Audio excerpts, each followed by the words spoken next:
उमेदवारांना प्राधान्यक्रम जनरेट करण्याची सुविधा दिनांक 6/8/2000 पासून उपलब्ध करून देण्यात आली आहे आणि ही 11 ऑगस्ट 2026 पर्यंत आहे. उमेदवारांनी पवित्र पोर्टलवर उपलब्ध करून दिलेल्या जाहिरातीचा अभ्यास करावा. सदर जाहिराती उमेदवारांना संकेतस्थळावरील होमपेजवर डाउनलोड या मेनूत पाहता येतील. तसेच मुलाखतीशिवाय व मुलाखतीसह या दोन्ही प्रकारच्या जाहिराती स्वतंत्रपणे उपलब्ध आहेत. उमेदवारांनी लॉग इन केल्यानंतर जनरेट प्रेफरन्स या मेनूचा वापर करून मुलाखतीशिवाय व मुलाखतीसह या दोन्ही प्रकारच्या प्राधान्यक्रमाची यादी स्वतंत्रप्रमाणे जनरेट करता येतील आणि प्राधान्यक्रम जनरेट केल्यानंतर जनरेट झालेल्या प्राधान्यक्रमाबाबत आवश्यक ती खात्री करता येईल. मुलाखतीशिवाय व मुलाखतीसह या दोन्ही प्रकारच्या पर्यायासाठी पात्र उमेदवारांना प्राधान्यक्रम जनरेट होतील आणि या दोन्ही प्रकारच्या नियुक्तीचे प्राधान्यक्रम उमेदवारांना जनरेट व लॉक करू शकतील. उमेदवारांना प्राधान्यक्रम लॉक करण्यासाठी दिनांक 6/8/2026 ते 11/8/2026 असा कालावधी देण्यात येत आहे. एखाद्या वेळेस नंतर मुदतवाढ होऊ शकते, परंतु आपण ती रिस्क घ्यायची नाही. आपण विहित जो कालावधी दिलेला आहे, त्या कालावधीत ते पूर्ण करायचं. उमेदवारांनी विहित मुदतीत प्राधान्यक्रम लॉक करायचे. पवित्र पोर्टलमार्फत मुलाखतीशिवाय पदभरतीच्या नियमित फेरीची कार्यवाही सर्वप्रथम करण्यात येईल. सुरुवातीला जी मुलाखतीशिवाय म्हणजे विदाऊट इंटरव्ह्यूची जी पदभरती ती सुरुवातीला होईल. म्हणजे जिल्हा परिषद, महानगरपालिकेच्या ज्या स्थानिक स्वराज्य संस्थेच्या जागा आहेत, त्या प्रथम पहिल्या फेरीत येतील.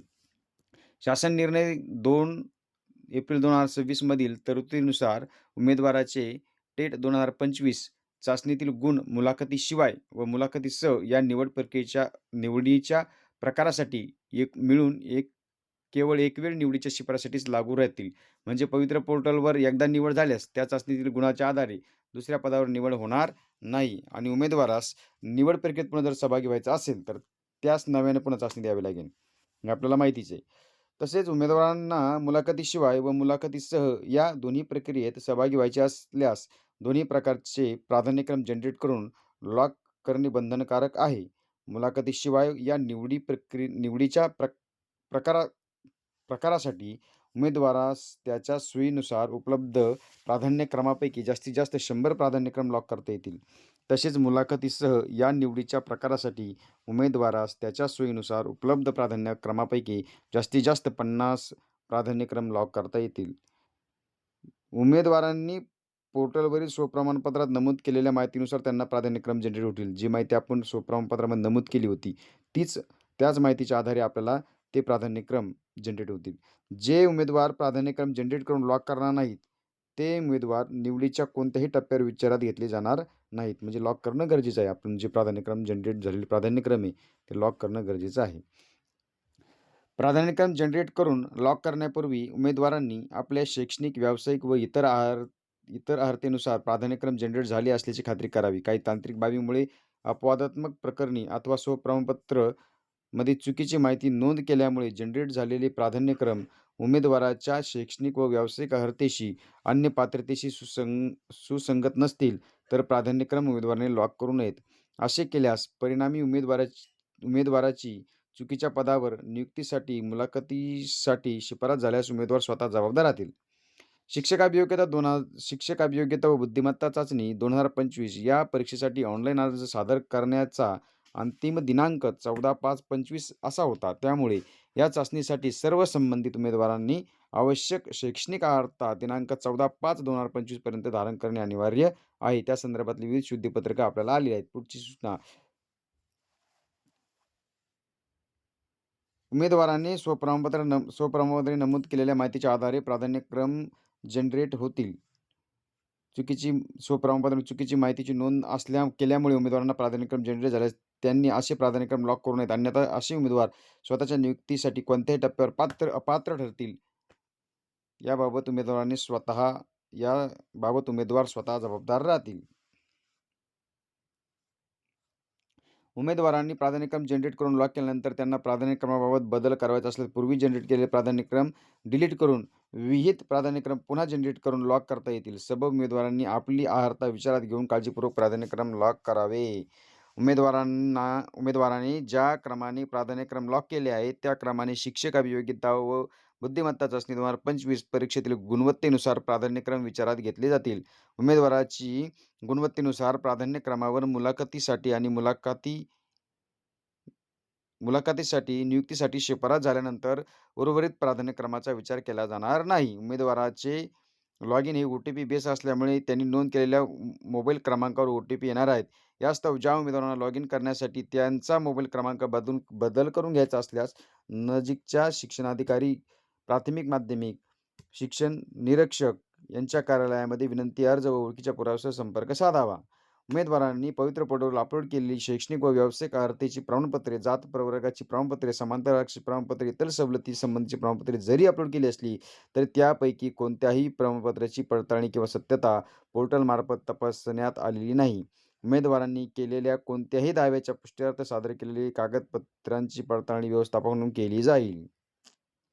उमेदवारांनी स्वतःचा हेतू साध्य करण्यासाठी पवित्र पोर्टलवर खोटी माहिती, चुकीची माहिती किंवा अपूर्ण माहिती नमूद केली असल्यास, खरी माहिती लपवून ठेवली असल्यास, त्यात त्यात बदल केला असल्यास किंवा कागदपत्र पडताळणीच्या वेळी सादर केलेल्या कागदपत्रामध्ये कुठल्या प्रकारची खाडाखोड केलेली दिसून आल्यास, ते प्रमाणपत्र बनावट असल्याचे निदर्शनास आल्यास, असा उमेदवार गैरवर्तणुकीबद्दल कोणत्याही टप्प्यावर अपात्र ठरेल, तसेच तो योग्य त्या शिक्षेस पात्र राहील. उमेदवारांनी प्राधान्यक्रम लॉक करण्यापूर्वी त्याची प्रिंट घेण्यासाठी लॉग इन केल्यानंतर रिपोर्ट या मेनूमध्ये मुलाखतीसाठी view lock preference without interview तसेच मुलाखतीसह यासाठी view lock preference with interview या टॅबवर क्लिक केल्यावर प्रिंट घेता येईल. उमेदवार एकाच व्यवस्थापनातील एकापेक्षा अधिक गट किंवा विषयासाठी शैक्षणिक व्यावसायिक अर्हता इत्यादी धारण करत असल्यास त्यास त्या व्यवस्थापनाचे एकपेक्षा अधिक प्राधान्यक्रम जनरेट होतील. प्राधान्यक्रम जनरेट करणे, लॉक करणे इत्यादी बाबत काही तांत्रिक अडचण असल्यास उमेदवारांनी yejupavitra2025@gmail.com या ईमेलवर संपर्क साधावा. आणि काही अडचण असेल ओ-टी-पी मिळण्यास, तर ते वापरत असलेली ब्राउझरची हिस्ट्री क्लिअर करावी. त्यानंतर समस्येचे निराकरण न झाल्यास प्रायव्हेट विंडोचा वापर करावा. पवित्र पोर्टलवर प्रसिद्ध झालेल्या जाहिरातीमध्ये रिक्त पदे, इयत्तांचा गट, अध्यापनाचे विषय, अध्यापनाचे माध्यम, आरक्षण इत्यादी बाबी एकत्रितपणे विचारात घेऊन उमेदवारांनी प्राधान्यक्रम जनरेट होत आहे. उमेदवारांनी पवित्र पोर्टलच्या होमपेजवरील डाउनलोड अंतर्गत प्रसिद्ध करण्यात आलेल्या जाहिरातीचे अवलोकन करावे. त्यामधील आरक्षण, विषय यासह वरील सर्व बाबींचा एकत्रित विचार करून आपण पात्र असूनही काही तांत्रिक बाबींमध्ये प्राधान्यक्रम जनरेट होत नसल्यास उमेदवारांनी यापूर्वी जनरेट केलेले प्राधान्यक्रम डिलीट करून प्राधान्यक्रम नव्याने जनरेट करावे. जनरेट केलेले प्राधान्यक्रम डिलीट करून नव्याने प्राधान्यक्रम जनरेट करण्यासाठी संधीची मर्यादा असणार नाही. मात्र नव्याने जनरेट केलेले प्राधान्यक्रम लॉक करणे आवश्यक आहे. पवित्र पोर्टलवर प्रसिद्ध झालेल्या जाहिरातीतील पदांच्या विषयांच्या संख्येतील कोणत्याही कारणास्तव बदल होऊ शकतो. अशा बदल झालेल्या पदांसाठी, विषयांसाठी उमेदवारांनी प्राधान्यक्रम जनरेट करून लॉक केले असल्यास त्यांच्या नियुक्तीसाठी किंवा मुलाखतीसाठी विचार केला जाणार नाही याची उमेदवारांनी नोंद घ्यावी. उमेदवाराचा लॉगिन आय-डी हा आपला टेटचा रोल नंबर असेल. टेट 2025चा रोल नंबर असेल आणि पासवर्ड विसरल्यास फॉरगेट पासवर्ड या सुविधाचा वापर करून पासवर्ड नव्याने तयार करता येईल. स्थानिक स्वराज्य संस्थेमध्ये एका जागेसाठी एक याप्रमाणे पवित्र पोर्टल नियुक्तीसाठी शिफारस करण्यात आलेली आहे. आणि खाजगी शिक्षण संस्थेमध्ये शैक्षणिक संस्थांकडून रिक्त पदांच्या भरतीसाठी देण्यात येणाऱ्या जाहिराती या मुलाखतीशिवाय, मुलाखतीसह या दोन्ही प्रकारात आहे. मुलाखतीशिवाय पर्यायासाठी एका रिक्त पदासाठी 1 या प्रमाणात, तर मुलाखतीसह याच्यामध्ये एका रिक्त पदासाठी 1:3 या प्रमाणात मुलाखतीसाठी शिफारस करण्यात येईल. तसेच मान्य सर्वोच्च न्यायालयाच्या विशेष अनुज्ञा याचिका क्रमांक 2025 मधील दिनांक 23/3/2026 रोजी आदेशान्वये टेट 25 नुसार होणाऱ्या पदभरतीसाठी शिक्षक पात्रता परीक्षेत CTT किंवा TET त्यांच्या आरक्षणानुसार सवलतीचे गुण घेऊन पात्र ठरलेला उमेदवार गुणवत्तेनुसार खुल्या प्रवर्गातील रिक्त पदासाठी पात्र राहतील.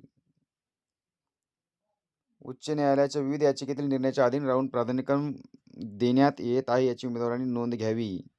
प्राधान्यक्रम generate, save, assign, arrange, lock इत्यादी बाबतची कार्यवाही करण्यासाठी सन 2022 मधील पदभरतीसाठी संकेतस्थळावर उपलब्ध असलेले युजर मॅन्युअल उमेदवारांना विचारात घेता येईल. प्राधान्यक्रम जनरेट करणे, लॉक करणे इत्यादी बाबत उमेदवारांना काही तांत्रिक अडचण उद्भवल्यास उमेदवारांनी यजुपवित्र या ईमेल ईमेलवर संपर्क साधावा.